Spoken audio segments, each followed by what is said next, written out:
Deep, very serious.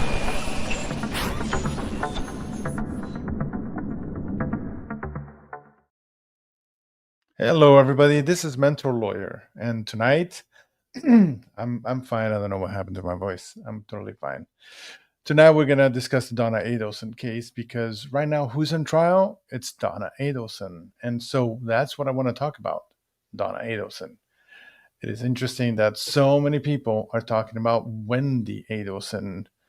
Even on Monday. On Monday, I invited Absolutely Criminal to do a live video, share something from the trial. They shared Wendy Adelson. They come up with this clever thumbnail called Wendy with a H, like Wendy. Pretty cool, pretty awesome. Those guys are really clever. And that's all they wanted to talk about. And then what are all the other channels doing? Talk about Wendy Adelson and when is she going to be charged and why is she guilty and so on and so forth. But right now we're in the middle of the trial of Donna Adelson. So question number one, what is the genius move the defense has made with the media? I guess they embraced the evidence against Wendy because look what everybody's talking about. It was Wendy. And then maybe it wasn't Donna, right? After all. Because what is the defense strategy here? Is look, they charge her with the murder, they charge her with a conspiracy to commit the murder, they charge her with being with solicitation of the killers, right? And so the state has to prove those things. They have to prove that she was involved in the conspiracy before the murder. And we have evidence from after, but do we have evidence about before? So that's the test for you guys. That's the test. Before I give you my answers and my thoughts on all those issues, I'm actually going to do a test. And I'm going to ask you to give me, I'm going to read you guys' comments. I'm going to read your comments and I'm going to ask you, before I tell you my thoughts, give me a list of every piece of evidence that has come in so far that would show that she was involved in the plot to kill Dan Markel. Not became involved after the fact. We'll evaluate it if it's after the fact or not. But something that proves that she was involved in the plot, that she actually wanted him dead, right? That's the challenge from the defense to the jurors. Hey, pay attention to this whole trial and see if you find one piece of evidence that says that she wanted this done, that she wanted him dead, and so on and so forth. And some of you may say, oh, wet cash being dropped off by Catherine McManua. But I'm going to ask, actually, I'm not going to give you any tips. Let's go with you guys. So if you're going to make a comment, tell me what piece of evidence have you seen that proves that she was involved in the plot to kill Dan Markel?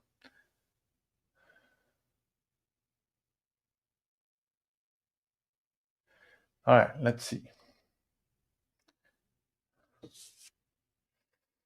All right, I'm still waiting for a list of evidence against Donna.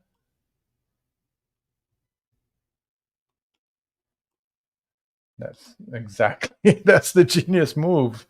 Actually, I discussed this long ago before any Adelson was charged, and I was discussing this murder on YouTube before anybody else. I was talking about the fact that, I guess, from the technical standpoint of trying to charge the Adelsons, you have a problem, right? You have 4 potential suspects.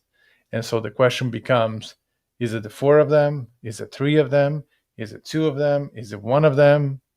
What's the combination if it is less than 4? Who is in, who's out, right? Those are the difficulties in this case. So, all right, give me the evidence.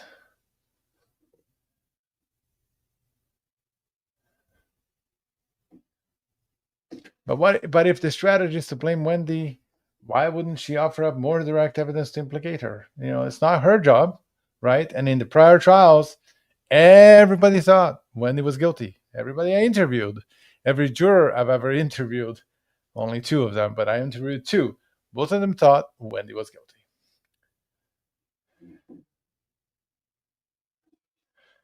All right, here we go. All they should need is the both of us comment on the wire. Again, the both of us comment on the wire is completely explained. Let's talk about possibilities for a second, right? Maybe I should just be doing a list, by the way, before I start explaining everything. But so the first one is the two of us. The two of us comment. That's going to be number one. The two of us.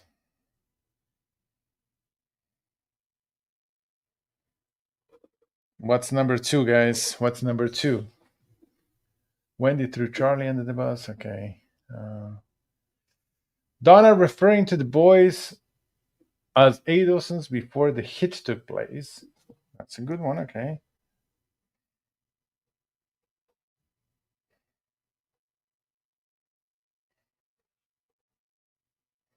I'll discuss it afterwards, but I'm making a list.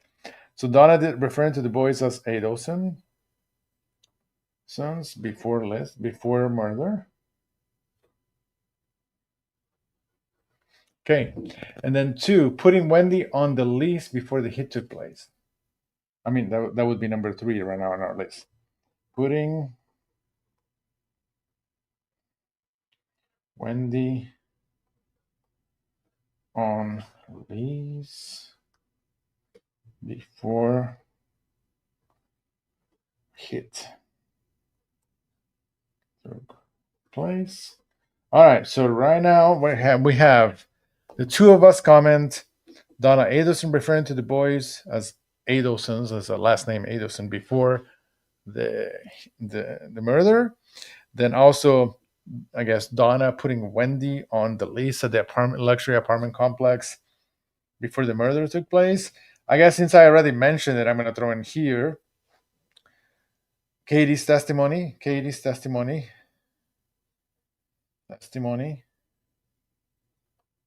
on wet cash drop off, which is corroborated by phone records.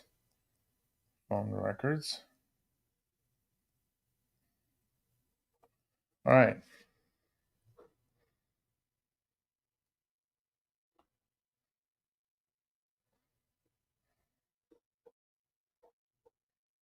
Okay, what else? Let me know if I made something. I'm trying to write as fast as I can. So we did this one, dropping off the money. Yes, thank you. I already covered that. License plate number in the planner. That's a good one. Yes. One of the many mic drops of Georgia Kappelman. So license plate number and plus car info, like year and make of then in this pen is failing. 2014 calendar. What else, people? Okay. The comment from Donna to her after the verdict.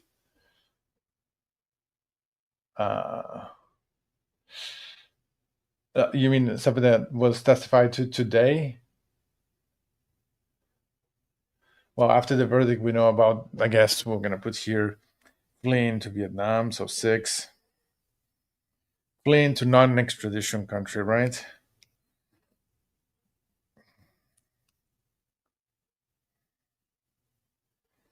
To non-extradition. If you can write whatever that comment was after the verdict, specifically, because I don't recall. What was the comment? Vietnam. All right. Donna had car tag info. Okay, yes, we covered that. Not much on Donna talking or listening to Charlie talk. Talking or listening to Charlie talk. I guess we have I think we should include in the list the adoptive admissions of the extortion that never happened.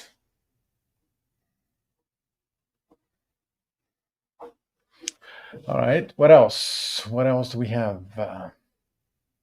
This TV is going to be about 5. Actually, I think that's a good one. That's a real good one. Good job, Miranda. All right. So this TV is going so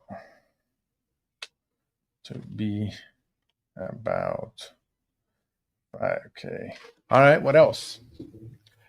Great job, guys. Great job, ladies and gentlemen of the jury. If she gets away with this, then there is no hope in the world because that would be okay. Comments are welcome, of course, but right now I'm looking for lists of pieces of evidence. So we did cover this. We're talking about Donna. This is Donna's trial. We're not talking about Wendy. Let's leave Wendy alone until after the trial and see what happens. So there's plenty of time to talk about Wendy. There's no need to talk about Wendy when it serves the goals of the defense. Why do that? Why help the defense by flooding media with Wendy is guilty stuff? Why? Why help Donna this way? Brianna, always a good contributor. Smart stuff coming this way. Hateful emails and dropping the money off the night of Charlie. So we did cover the the dropping off the money. So let's put hateful emails.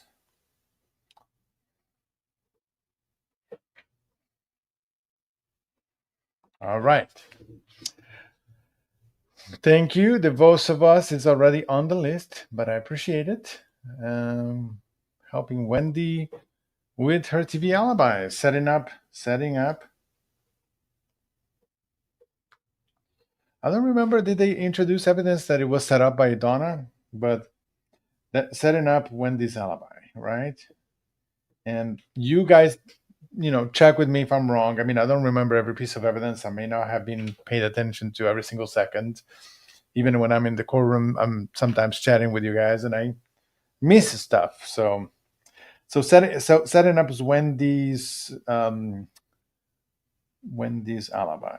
I don't know if that came out or not. I mean, I've discussed this ad nauseum before, but did it come out in the trial? Stopping by Charlie's house the night of the murders. Yeah, so we covered that. That's the dropping off the money. Hello, Lana. The tag number is covered. Let's see. True psych word. Text messages to Charlie before Harvey's birthday, where Donna is asking Charlie for a confidential talk. Okay. Text messages to Charlie before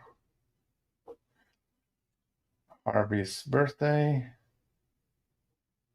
And I'm assuming all this came in at the trial, but I'm not sure, of course, 100%. But we can discuss it regardless, whether it has come in or not. You guys can double check, or you can correct me if I'm wrong. Hello, Stephanie. Hi, Clarissa. All right. Hey, Fancy, how are you? Fancy, do you want to add anything to this list? We're trying to make a list. What is all the evidence against Donna that will point to her involvement in the murder before it happened? I think obviously people, we haven't mentioned the checks yet, but she did write the checks to Katie, signed by Donna. What else?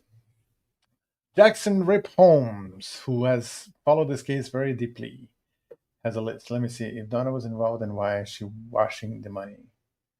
Okay, yes, we already covered the dropping off the washed money. So I'm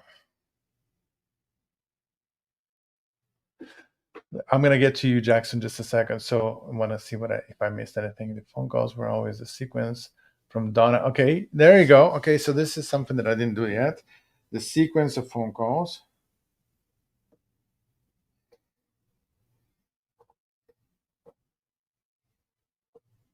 And we're talking about before murder and then after bump, right? Before or around the time of the murder. around murder, then after bomb.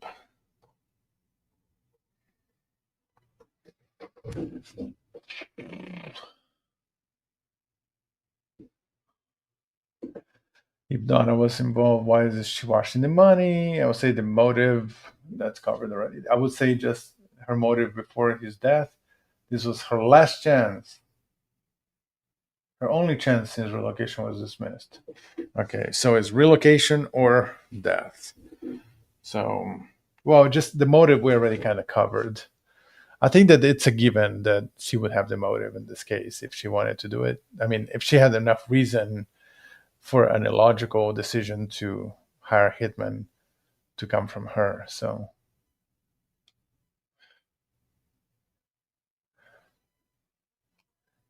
the immediate response was to alienate the families from her kids. Although there's evidence that initially the Markels were allowed to be with the kids. So I don't think that that has been shown. Thank you. One, license plate for, yes, we covered that. Two, coordinating with Charlie Halloween 2013, stopping Wendy from purchasing home. Emails to Wendy, read divorce proceedings. Or I guess this list continues. So one, license plate we covered. Two, coordinating with Charlie, Halloween 2013. Okay, so we know, I mean, I know that there has been evidence, right? That there's a lot of things that happened on Halloween of 2013. The question is there anything specific to Donna about that date? We know that Charlie and Katie supposedly had that conversation on Halloween 2013 when she was asked whether she knew somebody that could harm Dan Markel.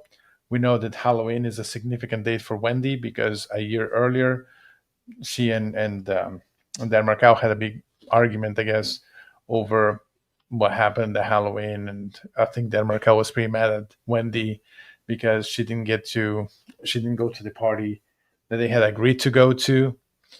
And he wanted to see the boys in their costumes and didn't get to see them because she didn't go to that party. So Halloween, definitely there's stuff about Wendy there. There's stuff about Charles, but was there anything connecting Donna? Not sure that I can put that on the list. I mean, you have to be a little specific. Tell me where that came from, and then I'll put it. But I don't recall it off the top of my head. Stopping Wendy from purchasing home. Again, I don't recall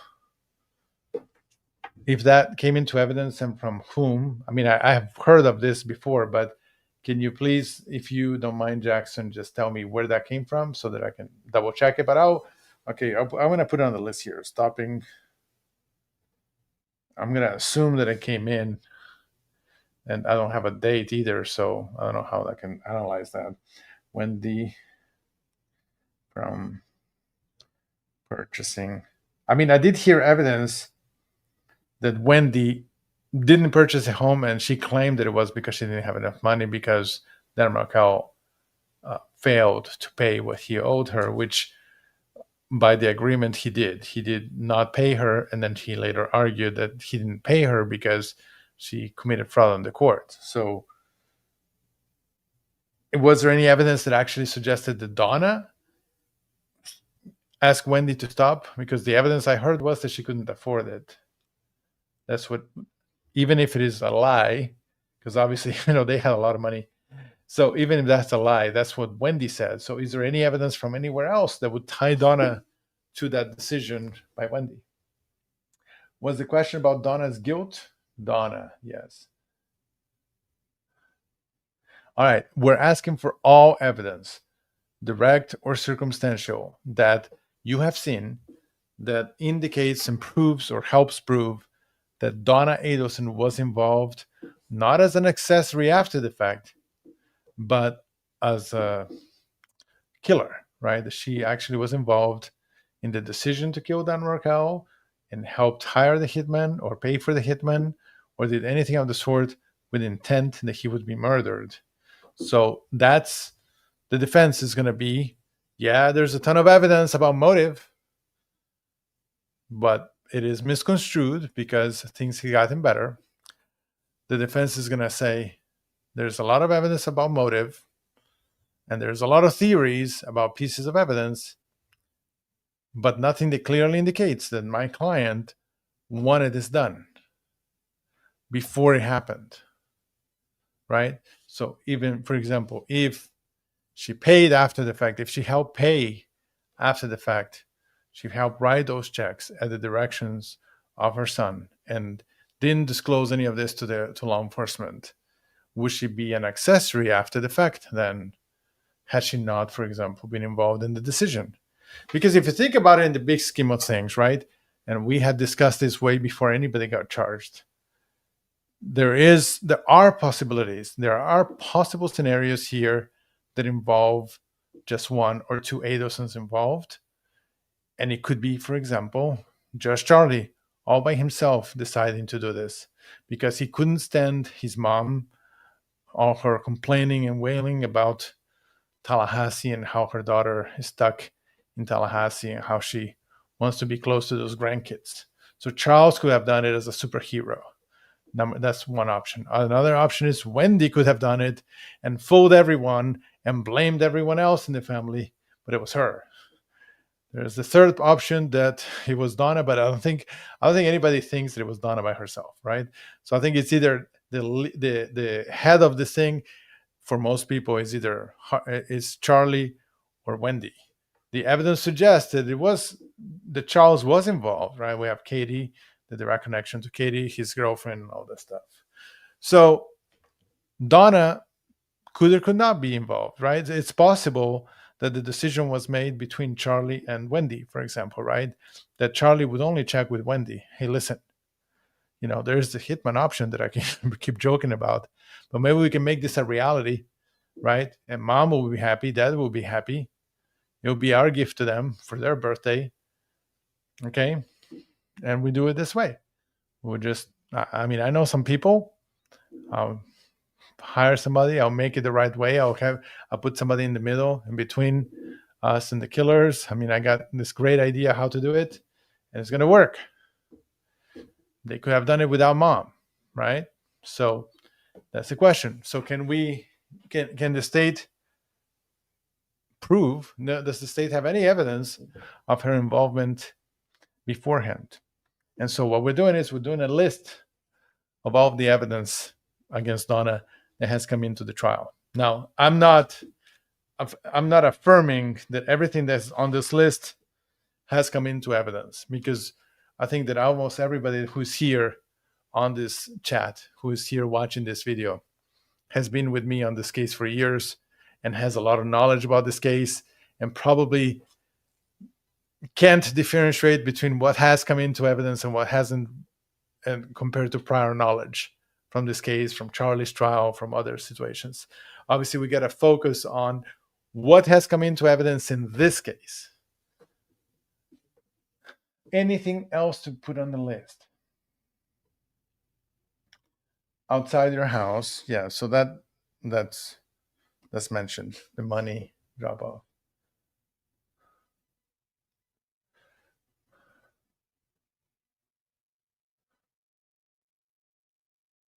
Yeah, the TV is going to be 5. I agree. I think I have it somewhere.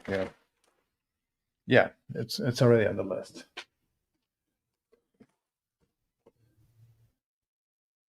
We have the consciousness of guilt, Jackie, and the script attempting to bribe. Yeah, so I think that's, of course, the gift that Donna kept giving gifts to the state from the moment of the cancellation of her trial because of her son, Charles Adelson. She went in desperate mode.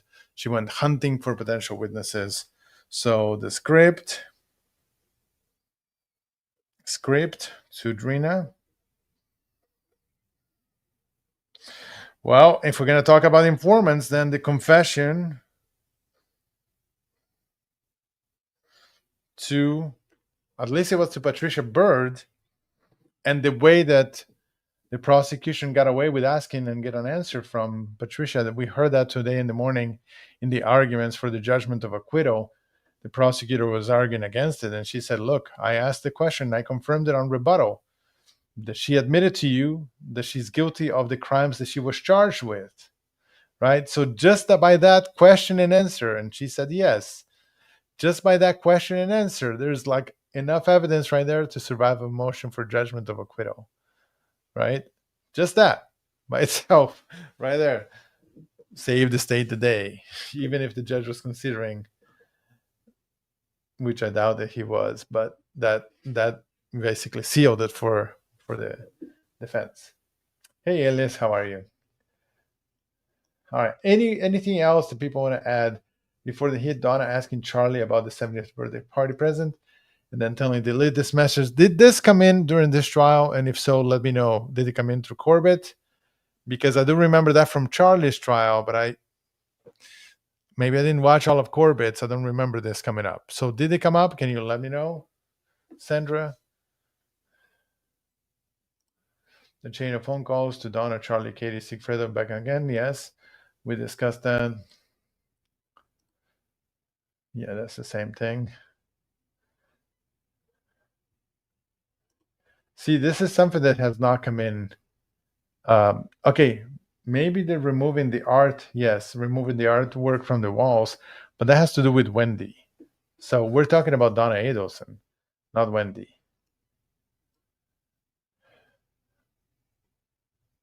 Okay, so True Psych Word says that this time, because I've heard this so many times in so many trials, so she confirms, and I was there for Wendy. I just don't remember everything.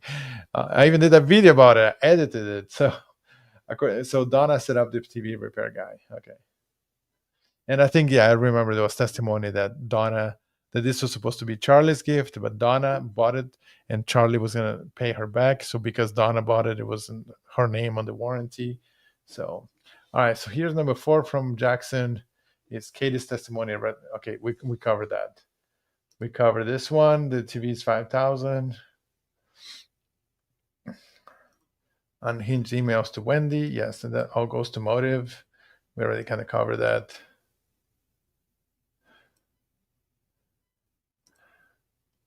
Was this brought up at trial? It should have been. Putting Wendy on the list before the hit is a huge issue, evidence. Yeah, again, I don't remember whether or not that came into this trial. So if you can confirm it, I'm going to discuss it as if it came in. So I'm going to qualify my comments when I go through the list as assuming it has come in. And I cannot give you 100% because, again, we all, I think, have a lot of pre-existing knowledge about this case. And so I know that there has been some pieces of evidence that have come in before that haven't come in this trial.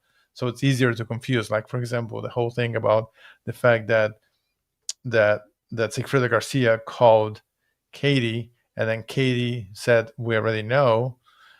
That didn't come in this trial. So you might have added that to this list here, but it didn't come in. So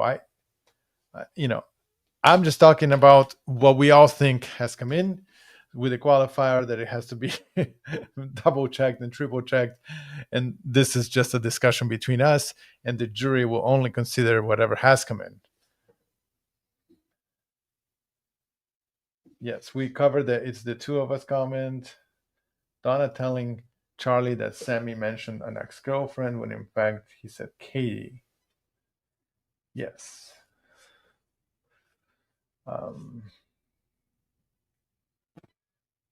That's easy to explain. I mean, if he said Katie, she would know that that's an ex-girlfriend.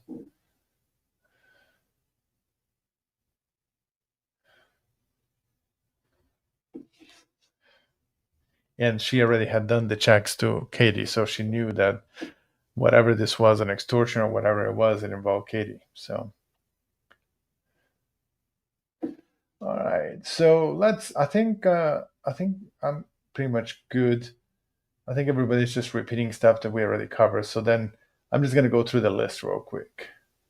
Hey, Maui. Oh yeah, Robert Adelson. That's new testimony that came in. So Robert Adelson, good one, cowboy.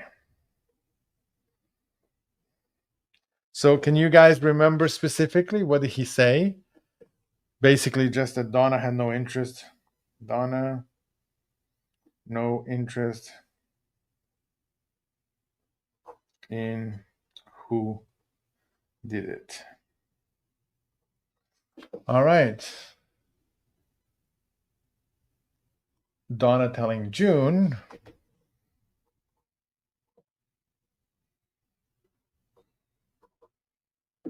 Mchinda, that's another ex-girlfriend of Charlie,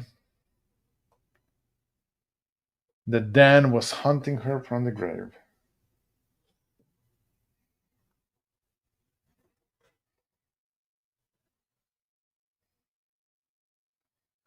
All right. Vietnam recordings. I mean, yeah, all the stuff showing that they wanted to go live in a rush. So we already covering Vietnam. So yes, we cover this one. Thank you, everybody.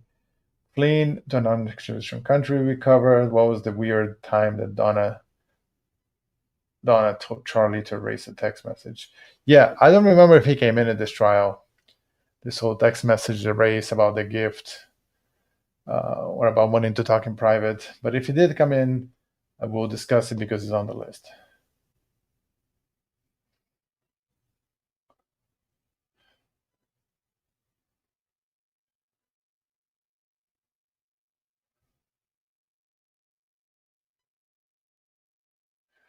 Mhm. I don't know if that an argument, I guess, but I don't know if that has come into any kind of evidence. So Robert Adelson's testimony, yes, we already covered this, and not sure that they were able to tie it completely to Donna, right? Because Wendy gave a testimony that she said that she might have done the Evite. Robert Adelson's testimony about Donna's increased anxiety when killers were arrested. Yeah. Telling the undercover agent I'm not in the loop.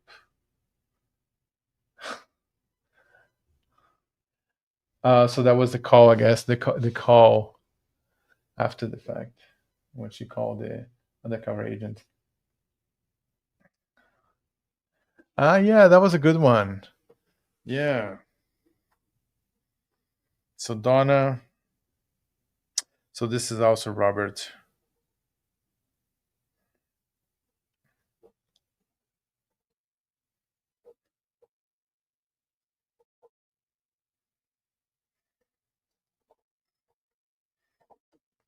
Okay.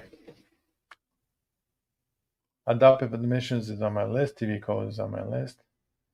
Making a script up for jailmate. Yes, of course, the jailmate stuff. Harvey's birthday with no gift. Yeah. There was no special gift other than, I guess, the murder, right? Was it the 75th birthday or 70th, right? 70th birthday? 70th. All right.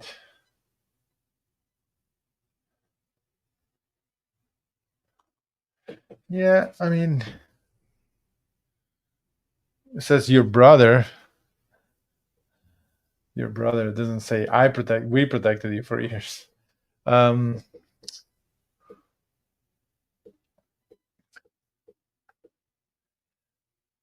recording of Donna telling Charlie. Okay, yes, it's all been covered. Yes, it's on the list. The sequence of phone calls on the list. You mentioned checks to Katie from dental office. Yes, that's mentioned. Handwritten on notes and bribe to. Yes, that's on the list. The question, hey, Salt City, the question is, what's all the evidence that proves Donna was involved in this murder?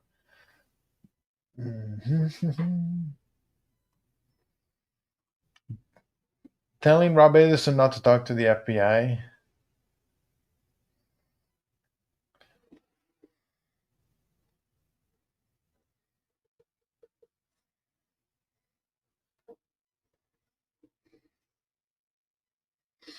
Okay.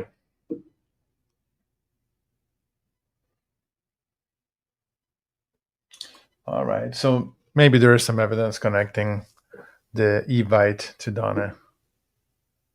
I'm assuming that's what you mean. All right, so I think we covered that, but I think we can go through the list. So other things, so a lot of things told to Rob, you don't know anything anyway. It's like implying that she knows, but so you have to know you have to know what happened to know that he doesn't know what happened. Right? Hey Stephanie, how are you? Yes, this is live on 2 channels, so you may not see all the comments. Yeah, writing the checks got listed. Checks were after the murder. It doesn't mean that they're not connected, but yes, the checks to Katie are included. Okay, so let's go through the list. All right, so I took enough notes. There's a ton of evidence. You guys did a great job. You passed the test. And so I'm going to play a little bit of a devil's advocate, not because I'm on the defense side. I'm not on the prosecution side. I'm not on the defense side. We're being objective. And we can look at every piece of evidence and we can tell that all of these pieces of evidence that, assuming that they have come into this trial, and I cannot confirm that 100%, all of this evidence is what shaped the decision finally for the state of Florida to charge Donna Adelson. So there is a view of the evidence, of every single piece of evidence here, favorable to the state. So maybe what I'll do is go through each one and I'll see how the state wants the evidence to be interpreted, and then how the defense could argue that the evidence should be interpreted. So the two of us comment, right? I think that we discussed this ad nauseum before because it is a huge piece of evidence, right? And on the one hand, for the state of Florida, it signifies that because the extortion attempt from the undercover cop was about the conspiracy to commit the murder, that Donna included herself in that. It's like it's about the two of us. I think that is probably the strongest piece of evidence of her involvement in the conspiracy. The argument from the defense would be that if she was an accessory after the fact, for which she's not charged, for which the statute of limitations probably already expired, I think it's pretty sure. I think I checked it before and it has expired. So the reasonable hypothesis of innocence from that piece of evidence is that, well, how can you tell that when she's talking about it's the two of us, she doesn't mean about the fact that she was involved in some way or another as an accessory after the fact, because she herself alone helped Charlie. So Charlie did the murder, Charlie hired the killers, Charlie paid the killers, Charlie eventually told his mom about this and said, okay, I need you to write some checks to Katie. Katie helped out. So let's pay Katie, or Katie, whether she helped out or whether she extorting us, whatever. Let's go with in the opening statements, the defense says the state can prove to you all those people were involved. Charlie, Katie, Sigfredo, Lewis. They even argued that Wendy was involved. So that's the issue, right? The issue is the two of us she could have said that just because she was an accessory after the fact, not because she was involved in the murder, but because after the fact, she decided to help her son once she found out what he did for her and Wendy, right? That's the only problem with that piece of evidence. Now, again, the jury, they might look at each piece of evidence on its own, but they also have to look at the overall package, right? The whole big picture. Because can you give her the benefit of the doubt on 1, 2, 3, 4, 5, 6, 10, 15, 20 pieces of evidence where they don't even make sense together? So that's the issue. Number 2, Donna referring to the boys as Adelsons before the murder. I think that is going again to the issue of motive. The issue of motive, I'm going to give it as a given to the state of Florida. There's no doubt that she had a lot of animus towards Dan Markel. That doesn't mean that she wanted him dead. They were divorced, right? Wendy and Dan had divorced. And maybe grandma grandma grandma Donna just wanted them to be little Adelsons, not Markels. Didn't like the Markels, hated the Markels, hated Dan Markel in particular. So just naming them Adelsons by itself, okay, that's not proof that you're a murderer. Proves that you're like a twisted person to mess with the kids like that, to start to refer them before there's any death of Dan Markel, right? To start to referring them with a different last name, that's kind of messed up, but not necessarily a killer. I think it absolutely looks really bad. Okay, I think it's obviously most jurors will want to favor the prosecution's version of the events as to that. But I think arguably you can say that she didn't want to, that doesn't prove that she wanted to kill Dan Markel on its own. Each one on its own, you can try to argue against it being evidence. Putting Wendy on the list before the hit took place. Well, you know what? The plan was for Wendy to spend half the time with those kids. And you know what? It was summer coming up, and they traveled often to Miami, and they traveled to Miami and stayed at this luxury place. So putting her on the list might have made everything easier for them, right? She would get uh, parking, she would get easy access. It was a very secure building. So maybe that was just a necessity. So that in and of itself could be argued from the defense as something completely innocent that has nothing to do with someone wanting Dan Markel dead.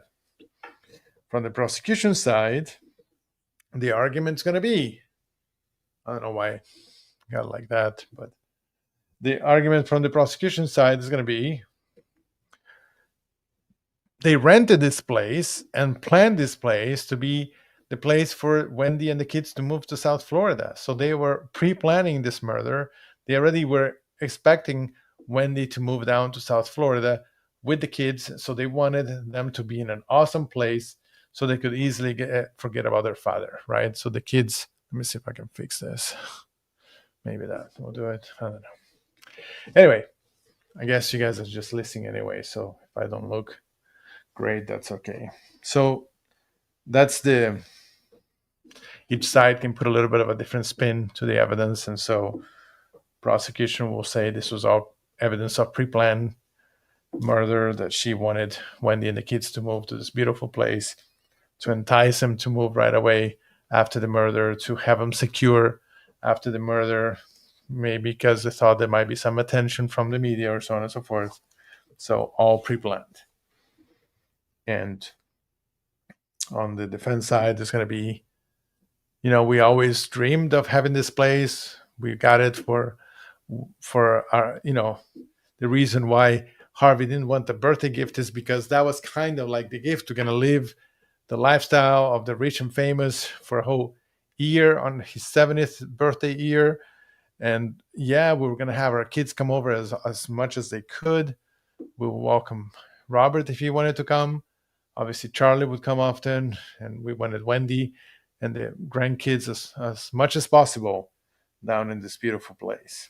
So spin from each side, right, of what they can do with this evidence. Number 4, Katie's testimony about the wet cash drop-off. All right, and the phone records that confirm that Donna Adelson was outside, and she said, we're outside your house. So the state's evidence and the spin, and I'm not meaning spin by them twisting the evidence. It's just obviously evidence often has multiple interpretations, and some that are pretty obvious, especially when you consider all the evidence of motive and everything else. So this is how the state's going to present it. Let's put it this way. They're going to say that Donna was involved in the hit by agreeing to pay a portion of the money to the killers, right? So Katie was going to be the middle woman, but Charlie was the one handling Katie. So before Katie came, they stopped by the house and they dropped off this money, and Charlie had asked them to am I going with the state right now? Yes. So they were going to pay for it, and they wanted to make sure that there was no evidence connecting them to this money, so they washed the money, right? That's the state's perspective, that Donna was paying for this. She had access to cash. For some reason, Sarah Dugan mentioned that they have access because they offer cash payments at the dental practice, and didn't mention, I thought, the whole ton of rental properties for which they collect almost all of them paying cash. So I don't know why that was not mentioned in the evidence, where there's a whole book of evidence that I received from the state attorney's office that shows that they were kind of like slum landlords, and they collected thousands and thousands of dollars of cash every month from these renters. So that was weird that that piece of evidence didn't come in. But so that's the state's position on dropping off the money, Katie's testimony, right? From the defense perspective, you have, of course, you can attack Katie's credibility and her motivation to lie, right? Because for her, the more people that she can get arrested and convicted, the better are her chances that she's going to see her kids again. So you can attack her credibility. But on top of that, you can also even question, well, even if it was true, right? Even if Donna is going to say, yeah, I dropped off some money that was wet, she could say, well, that's what Charlie asked me to do. We always exchange, even the prosecutors introduce into evidence exchange of emails between, I think it was Donna and Charlie, discussing the fact that they needed to transfer 25,000, I think it was in cash, from one to the other. So they're like just helping each other out, sometimes moving money around. So, the defense perspective would be, number one, it didn't happen. Katie's lying, okay, and the phone records are not for sure. The other thing is, well, why the heck did the state of Florida wait so long to even charge Donna, basically restricting her chance of defending herself? Why, if Donna was a suspect back in 2016, why the heck didn't they subpoena SunPass or, those electronic payment records from the route from Miami from her house to Charlie's house, to see whether she got off of that exit to go to Charlie's house or not? So all these things that they could have done back in 2016 when she was included as an uncharged suspect. So why didn't they do that? So they attack Katie, they attack the state's failure to charge in a timely manner, they attack the absence of those records, they attack Katie's credibility. They say that the phone records don't establish 100% that Donna and Harvey stopped by the house. And as far as that email or the text that says we're outside the house, again, I don't know. That's the one that you can't really dispute that. So they didn't write that. So I think that's really good evidence for the state. So I don't even know why they're fighting the fact. I mean, they could have just said we stopped by to say bye on the way, but they're fighting it. So I mean, it's kind of hard for them to fight that, but that doesn't prove. So just the fact that they stopped by the house doesn't prove anything. It kind of corroborates what Katie said, right? That's the problem for them. The problem is that Katie's testimony was that she received wet cash and that Charles told her. This is an important piece of evidence that was included on our discussion, that Charles told her and joked around that the money was washed by her mom. So, well, maybe we did discuss, the washed money, but the statement from Charles that came in evidence through Katie, because there's a co-conspirator statements exception, so that has come in. All right, the license plate number and car information for Dan Markel's car. So obviously, I still don't have a copy of the 2014 calendar, and I want to get my hands on it, but I don't have it yet. So the license plate, it looks bad for Donna, right? On its face, it looks bad for Donna, and Georgia Kaplan did an awesome job doing a mic drop on or a mic drop on that piece of evidence.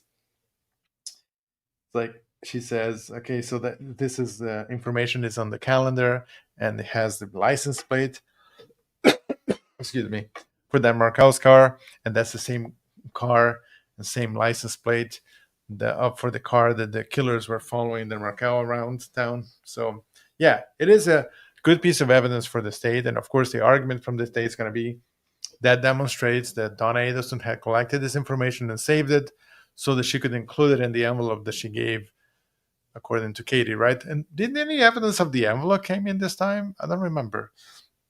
But Katie mentioned that she got an envelope eventually, and that envelope had the information. She gave it to the killers. So that information might have been there, right? So this is insinuation, and I mean it could be attacked by the defense as stacking inference upon inference, but who knows? Uh, Bottom line is that yeah, it's a good piece of evidence. There could be dozens of potential innocent explanations for it, of course.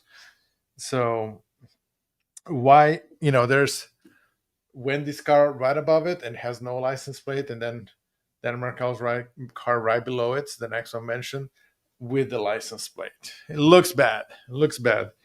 So we'll see. We'll see what Donna Adelson when she gets on the witness stand, which I think is pretty obvious she will.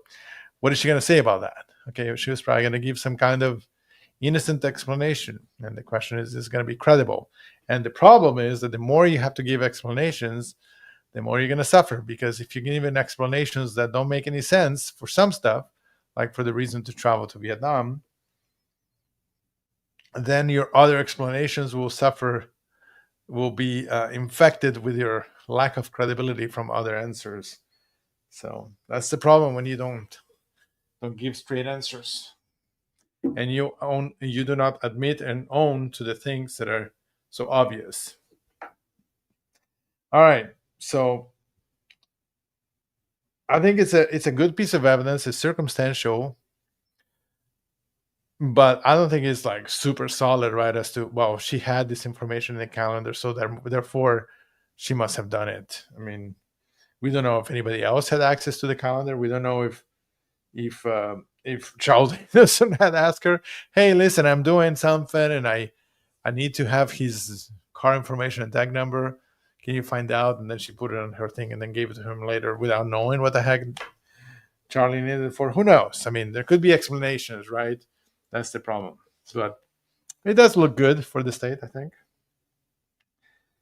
Fleeing to a non-extradition country, Vietnam. Again, all this evidence today is like, to me, is very weak, and is hurting the credibility of the defense, because you're trying to fight the obvious.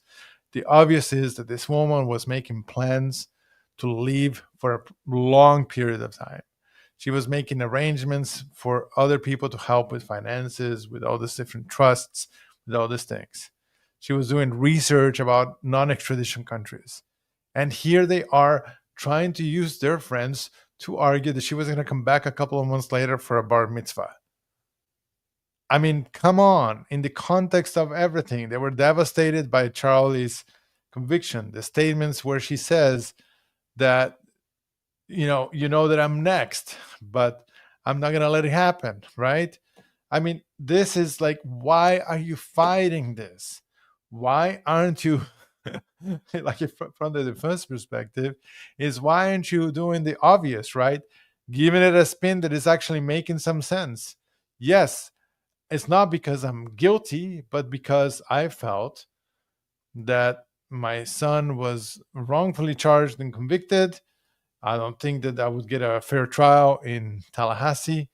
And in a moment of desperation, I thought I'm just going to go away, because I thought that they're going to arrest me almost immediately. And I wanted to make it difficult for them, because I'm not guilty, because I had nothing to do with this. And they're trying to tie me up with something that maybe my son did, or maybe my daughter did, but I certainly did not do. I don't know. I guess I think you should own up to it. That would be one of those strategies that the judge has to consult with Donna that she approved. But it doesn't look like she approved to go with that strategy. Her strategy is to go with the truth that she is apparently given to everyone, her friends and attorneys, that she didn't intend to flee forever. It was just we wanted to clear our heads in a non-extradition country so that we could come back on our own terms. And we, of course, will come back for the bar mitzvah. We just didn't want to get arrested while we were clearing our heads. We wouldn't have to come back on our own choice. That's it. But yeah, it is suggestive of evidence of guilt.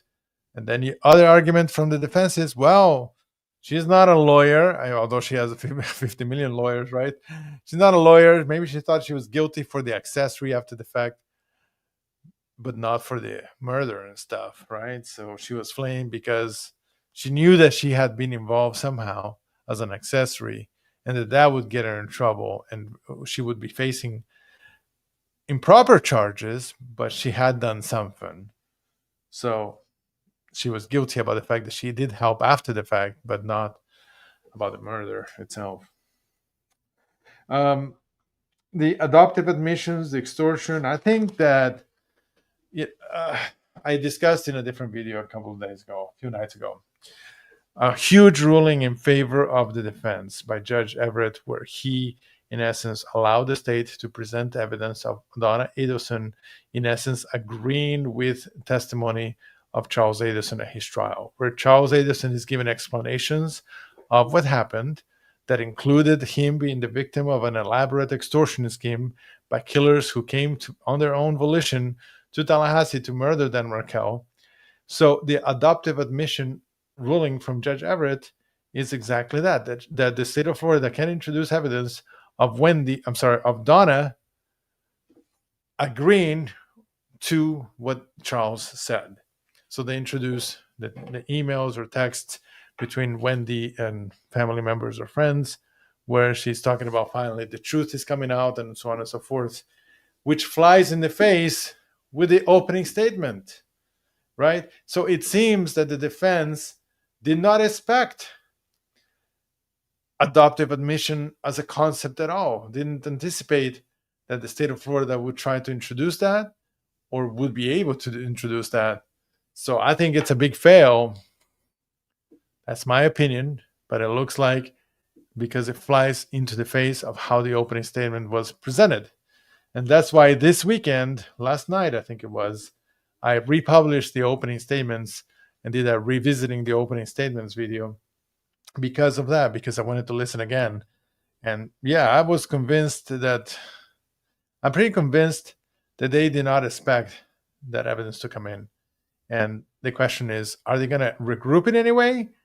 How are they going to change is it going to change Donna's testimony? Is it going to change their strategy for closing arguments? Because if the idea before was to say, yes, this was a murder for hire, but it was done by Charlie and probably by Wendy, but not Donna. And now you have all this evidence of Donna agreeing to Charlie's testimony that is different, where he says, I'm innocent and I was extorted, and that's the real truth. There was a second crime that happened, right? So a different spin to the facts, to the same facts. She agreed to a different spin than the one she presented in the opening statements through Jackie Fulford. That is a problem with credibility. Again, a problem of credibility between the defense attorneys, defense strategy, and the jury, because they're going to smell the big difference, right? If she's going to have a totally new approach now.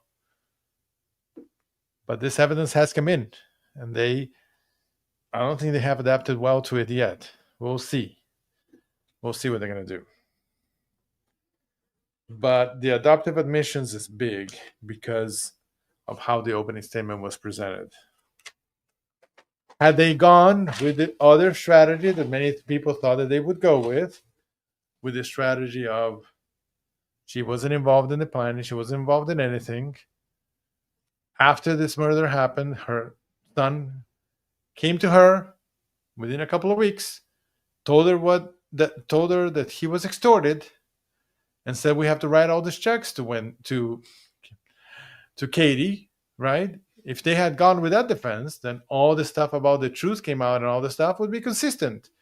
because all she would have to say, yes, I believed my son. Of course, the jury didn't believe it, but I believed him. In my heart, my son would never have done something like kill Dan Markel or hire Hitman or put all of us in danger because of this stupidity, the stupid decision to go with the Hitman option, right? The comment after the bump of Donna saying this TV is going to cost about $5,000. Obviously, the state will have that's a great piece of evidence for the state. They're going to argue that the TV is code for, dealing with the problem, right?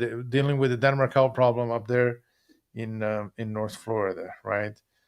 So the Charles Adelson argument had been that TV was code for extortion. So the first one was the extortion from Katie, and now this is another TV. So the second extortion is going to cost us five, right? So that one is not believable, and the jury didn't believe it in the first trial, and Donna's new lawyers didn't even go there. So this is pretty incriminating for Donna, but again, it could be just incrimination for being an accessory after the fact. It does not necessarily prove that she was involved in the murder. They could have used the TV code as after the fact, after the murder happened, without her intention that it happened. Maybe Charlie told her this whole TV thing after the fact. I mean, look, realistically speaking, this looks horrible for the defense, right? Because you have the coincidence that the TV is the subject of the joke about the hitman. You have the coincidence that that's the TV that is an alibi for Wendy on that morning. You have the coincidence that the alibi was set up by her mom, although there was evidence, I believe, that came in that there was an option that if they were available earlier, they checked yes, right? That was a good move by the defense, actually. But just because they checked yes, it doesn't mean that they would have accepted it. But anyway, actually, that was a good move by the defense, right? That was a good move. So this TV is going to be 5. Looks really bad for Donna. That's all I can say. Hateful emails. Yes, I'm going to concede there's motive, right? So all these hateful emails, all these bad words about Dan Markel, there's a ton of motive for her to be involved. But that doesn't mean that she was involved, right?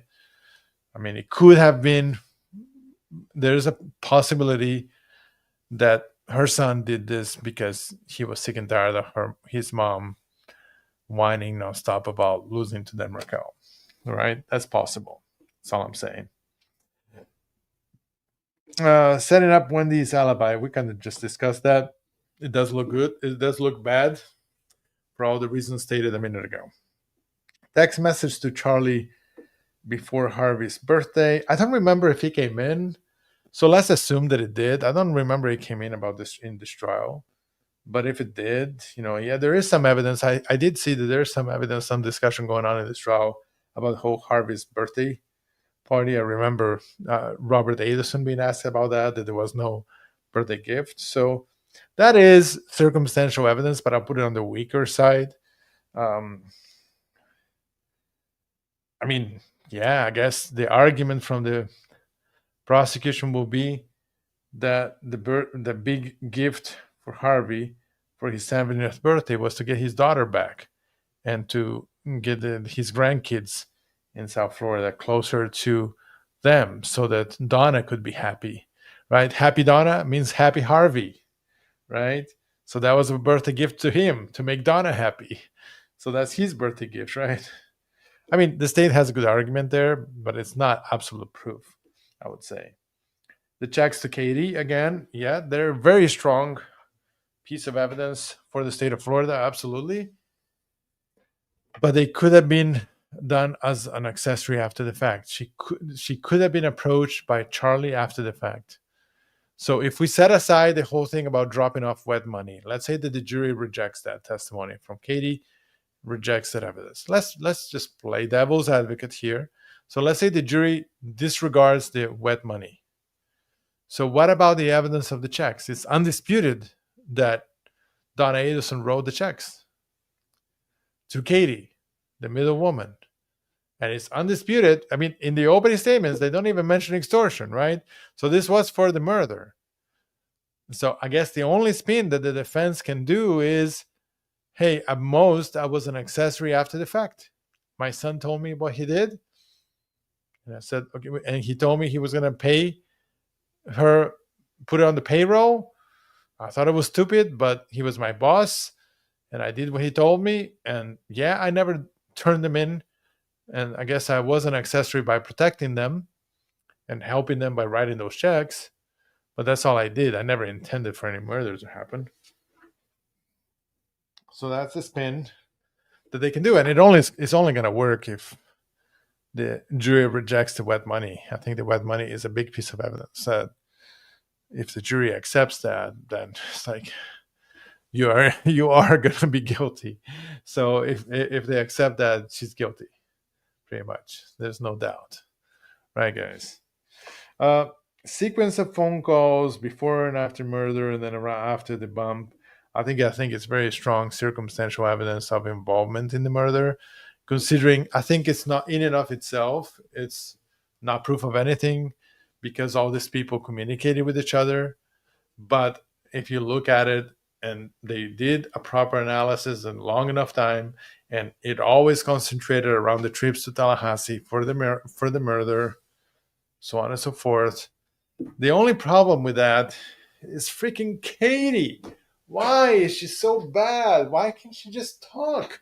Why can't she just tell us what was being discussed? I mean, we have the one of the people in this chain, and she doesn't freaking say anything about it. I would have a problem about that as a juror, right? You have all this supposed chain of communications, and we can hear everything that happened after the bump because I'm freaking recording phone calls. But what about then? Why can't Katie tell us where was the information coming from? She couldn't even do that for Charlie, right? That on the night before, I was calling Charlie to make sure it was going to happen the next morning. I wanted them to be 100% sure the murder was going to happen. But no, she's like, I'm almost not involved. I gave an envelope, whatever. She's rejecting that as being part of this murder. So that's a problem. That's the problem with the sequence is Catherine McGuinness and her freaking lack of brain or lack of memory. I don't know, but why? Why can't you just give a full story about what happened and include all of that? Even the whole thing about the freaking photo of the it was an owl or something like that. Anyway, Katie can be so frustrating. So the sequence of the phone calls, of course, they're gonna argue that, but if I'm the juror, if I'm the defense, I'm gonna pound on. They have Katie on their side. And have you heard anything about those phone calls from Katie? What are we talking about? If she didn't say anything, how can you conclude that this is about the murder? She would know, right? She's a freaking part of this conspiracy. Why didn't she talk about it?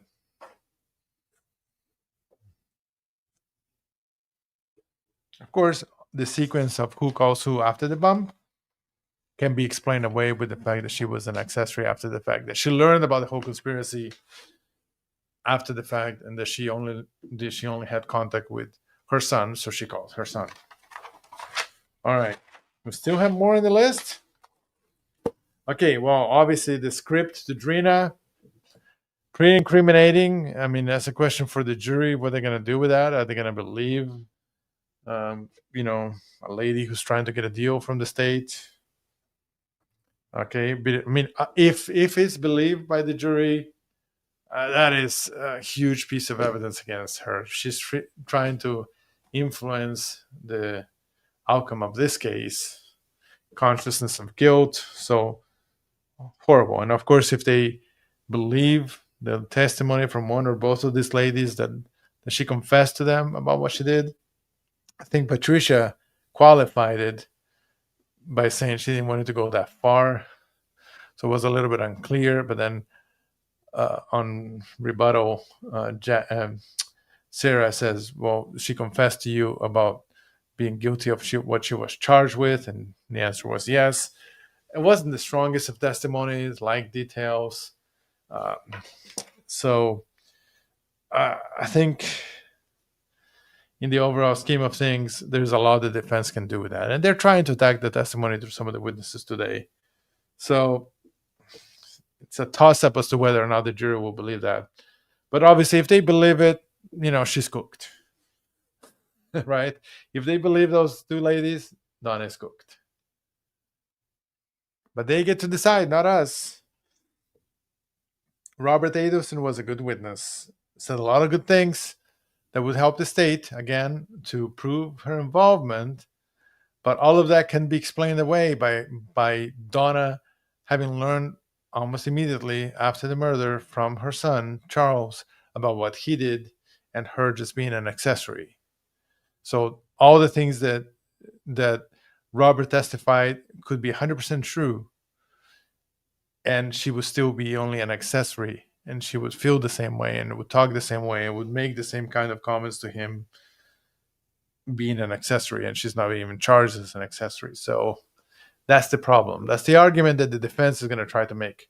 From the prosecution side, is awesome. I mean, this is all consciousness of guilt. It's her knowledge about what happened right away, knowledge that that maybe her thought that this was how it was supposed to be, that somebody was going to go to his door, knock on the door, and then kill him. That was their plan. Like, she actually knew the plan, but it turned out different, right? Because they followed him and they were lucky to get him with the garage still open.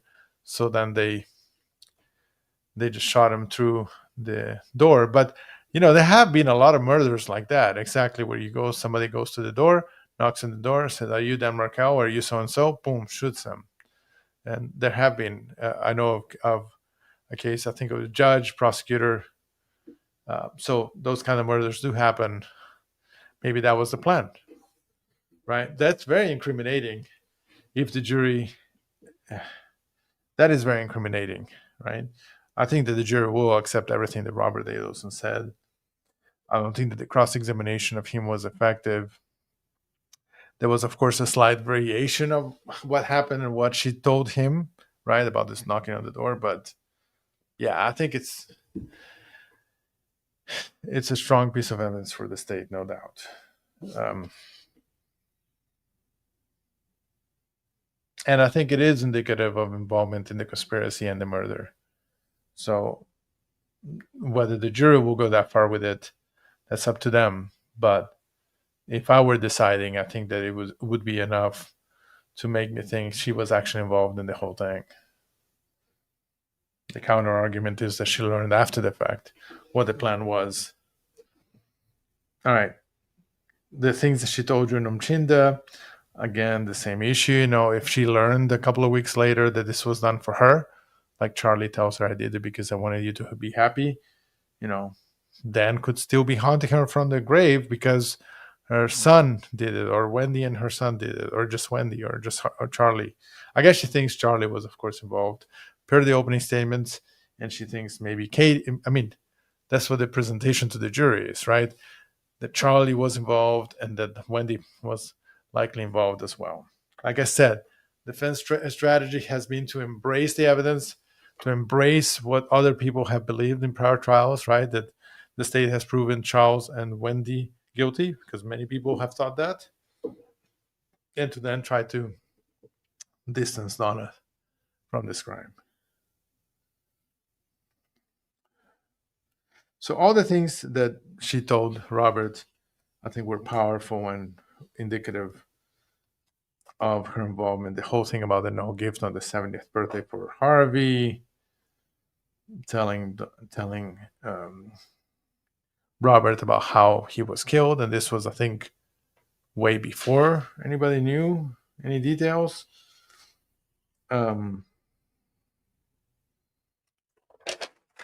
Robert not to talk to the cops. I think I went through the whole list, and there may be more, but we've done enough, I think, for tonight. because I got to prepare for tomorrow morning. It's already 12:47 a.m. here in Tallahassee, Florida, and I'm going to be there in person tomorrow morning. I'll be reporting to you from the chat. I'll be watching the trial. We're going to have Kate there running the stream, and we're going to have Absolutely Criminal, their team. I'm going to give them one more chance. I hire them to guest host, so they're going to guest host tomorrow morning. I think it's going to be on Deep Dive True Crime only. I was intending to ask him to put it on both Deep Dive True Crime and ML Justice Network, but I think I forgot to do that. I wanted to thank Brooke so much for your donation. Everybody who donates is helping us being able to afford what we're doing in this case. We have put a lot of work and time on doing this, and so we appreciate it very much. So thank you, Brooke, for your contribution. And I think that's it, guys. You know where the comments are. So if you disagree with any of my suggested arguments that each side can make as to any piece of evidence, or if we didn't discuss any piece of evidence that you think was admitted into evidence, if you could put all the details, who said it, when, which witness, everything that you can remember, so that we can double check and verify, that would be great. And I'll look out to your comments and try to respond. Thanks so much, Alias. Alias has been contributing forever, so we're very grateful to you, Alias. Thanks for being here with us late. I know it's early for you in Australia, so thanks so much for our foreign friends for your contributions and for watching and liking and commenting. And, you know, I was thinking, if there is any interest, I'll do this. But I mentioned in my live in the afternoon before I left, I did a very short live reaction at the end of the trial today. I came to the office. I was changing for soccer, and I went to play soccer. And Eddie was there. I predicted that Eddie, one of the witnesses today, he plays soccer with me, and he was there. We actually talked a little bit. We didn't talk about the substance of the case, so I'm not going to discuss what he and I talk about, but you know, he's a good guy. So he and I were playing actually in the same team. I was intending to play against him today, just for fun, but I ended up playing with him on the same team. And so I know several of you like to put emojis of soccer on my videos, and so here's my question to you. Does anybody want to watch Generic Messi in action? Because that's how I go by. I go by Generic Messi. Because if you do, I'll spend an extra 2 minutes and I'll show you the highlights of yesterday and today. And you know what? I just decided I will do it. I used to do this a long time ago, quite a bit, where I would share sports stuff. And a lot of people take it the wrong way. Here I am showing off whatever. I mean, it's fine. This is a murder case and I totally understand it, but I'm also a human being. And I also have a life. And so some of you guys like that. And so here we go. Let's watch that to conclude this video. Let's watch Generic Messi being a superstar yesterday and today, because I played yesterday and I played today. Let me go ahead and do that. All right, so I'll close all the other videos so I can easily share it. Here we go. This is highlight from yesterday and today. Here we go. I'll close the other windows.